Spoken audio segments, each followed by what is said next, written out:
Hello, welcome to the latest episode of Tokusatsu Thursdays, where this time we're reviewing the 2007 Tokusatsu show Ultra Galaxy Mega Monster Battle, which is a spin-off of Ultraman, and it has 13 episodes. There was a season 2 called Never Ending Odyssey and a movie, which originally we were supposed to watch the movie, but then I found out it was a sequel to Never Ending Odyssey. And I started watching. I was 3 episodes into that when I realized, oh yeah, this is season 2 of a show.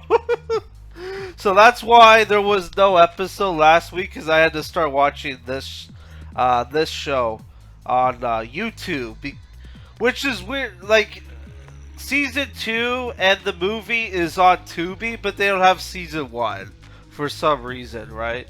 So the show stars Shoto Minami as Rei, Saki Kamiryo as Haruna, Mitsutoshi Shundo as Kumano, Toru Hahinohe as Oki, Mayu Gamo as Kate, and it doesn't say who Captain Hyuga was. So this show is obviously, like most Ultraman shows, this is a sci-fi series.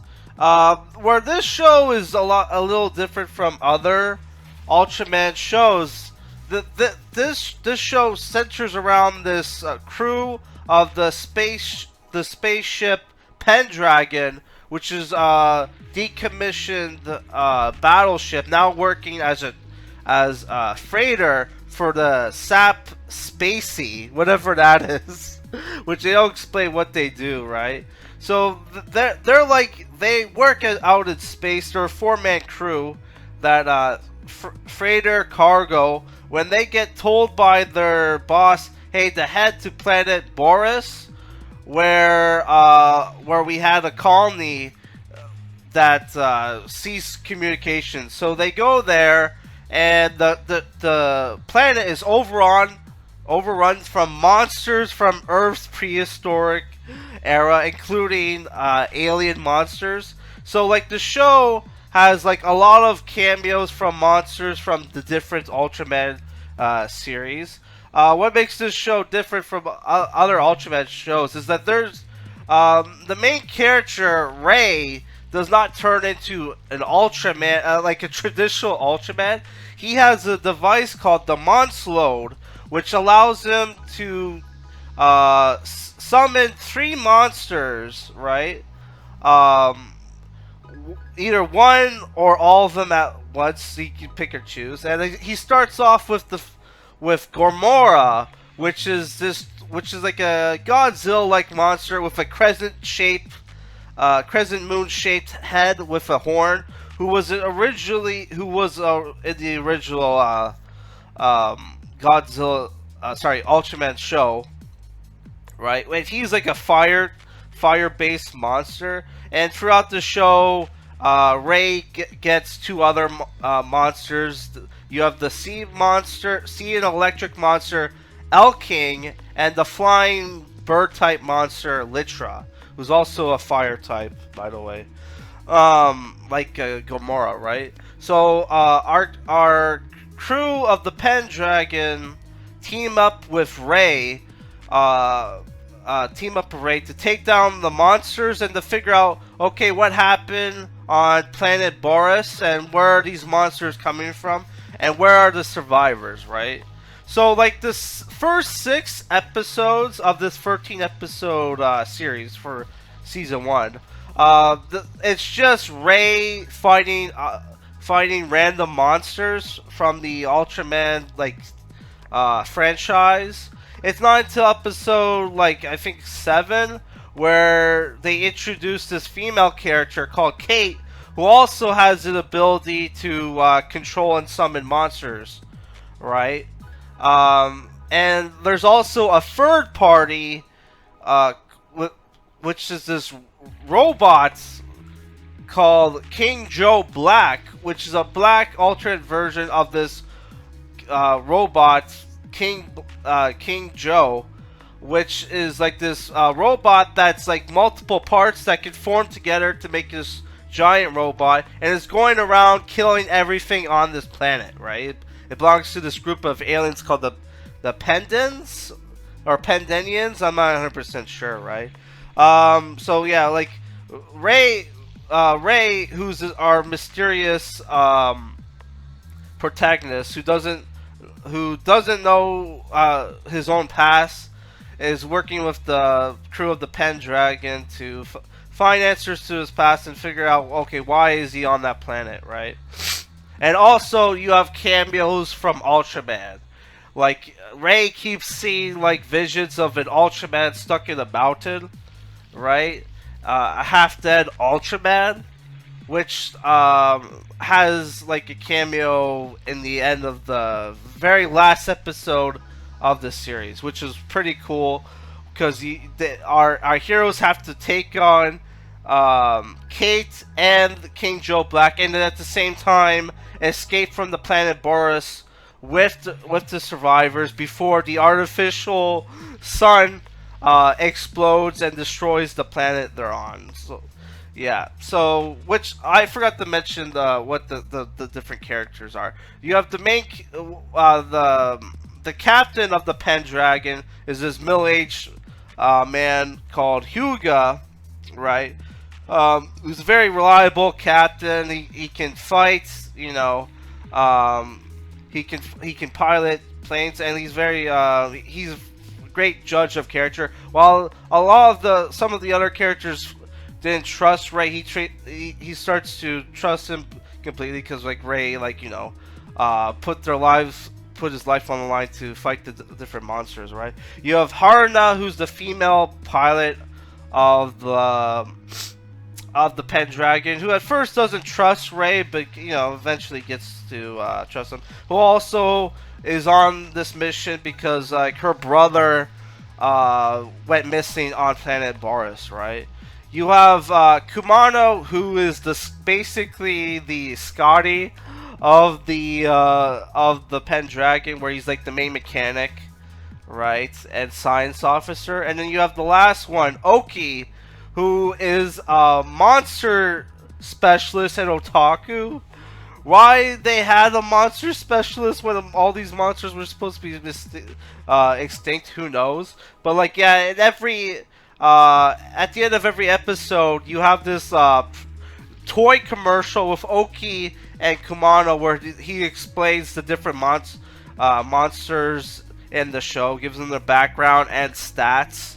Which the stats for the different monsters are kind of bullshit, because there are times when they fight monsters that have like low stats that give them like a lot of trouble, right? And then there are other times where they fight super monsters, right? Like monsters that are supposed to be super powerful, more powerful than your regular monsters, and then, like, you know, they have like low stats too, and our characters beat them very easily. Yeah, so that's the stats are kind of useless, and it's like it's clearly just like a toy commercial for whatever toys they had going on with this show, right? I should mention, like, people might think that there's supposed to be an Ultraman in the show, because there's this cool blue and red, gray, silver armored Ultraman in the opening, which he doesn't show up in it turns out it's Ray, right?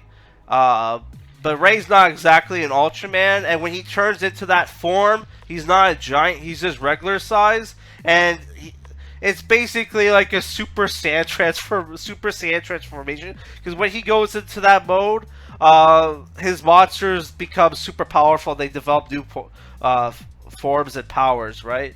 So the fight scenes of this TV show is basically guys in like rubber monster suits having wrestling matches, wrestling fights, where you even see like there's a point where Gamora does like a power bomb on a monster. Like, you have the monsters like using front kicks, like karate chops. There's at one point where they fight one monster, Seton, and like Seton does a fucking double kick, a double kick Guyver kick from like the fucking Guyver Dark Hero. I'm like, what the hell?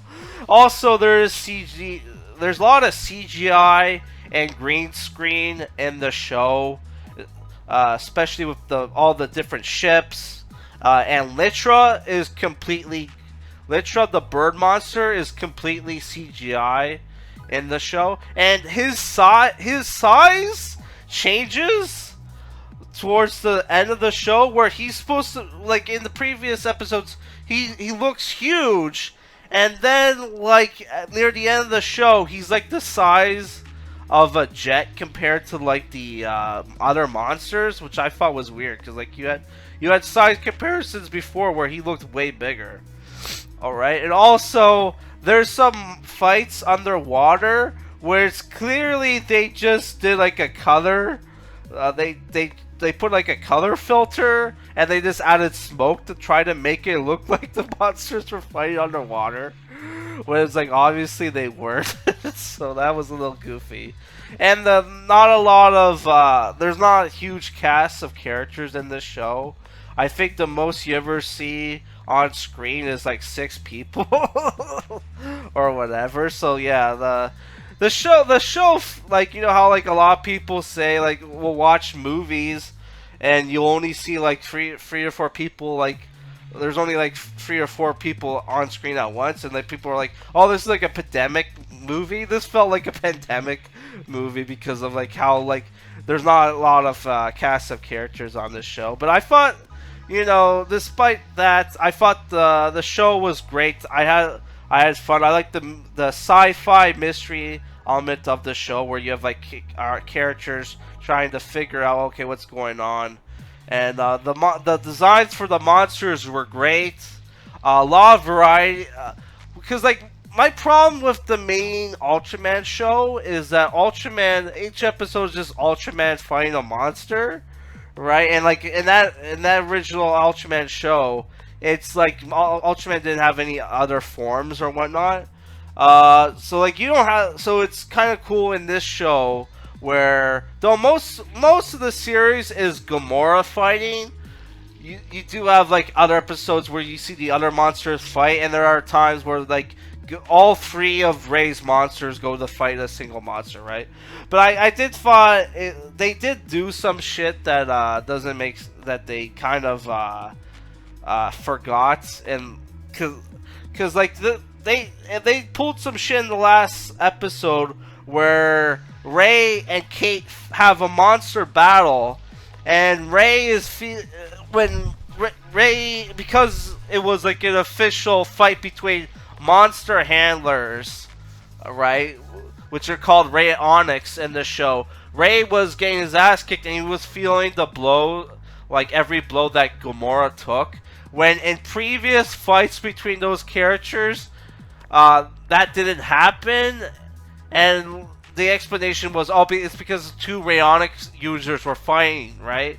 That never happened in the previous fights in the series, and I saw a couple, like the first 3 episodes of the second season, where Ray fights a different Rayonic user, and he destroyed that guy's monster, and he didn't die, right? So like here it said like, oh, if you fight and defeat a Rayonic user's monster fight between Rayonic users, that the wielder dies when their monster dies. That didn't happen in like the, you know, episode 3 or whatever. I think, or might have been episode 2 of season 2, right? So they kind of forgot shit, right? And but like, yeah, I enjoyed this show, and despite the low cast and the show feeling kind of cheap at times with its bad, you know, green screen and CGI, I really liked the show, and I thought, you know, it's if you're like a fan of Godzilla and Pokemon or monster tamer shows, check out this show. It takes a new spin on the monster tamer genre, where you have a character controlling not one but multiple giant monsters. So yeah, That's it. So if I were to give this a rate, it's 7 out of 10. So that's it for this episode of Tokusatsu Thursdays. Next episode, I might do season 2, or I might do a different show. Let me know in the comments. Do you want me to review season 2 right away, or do you want me to review a different Tokusatsu show? All right, guys. Peace.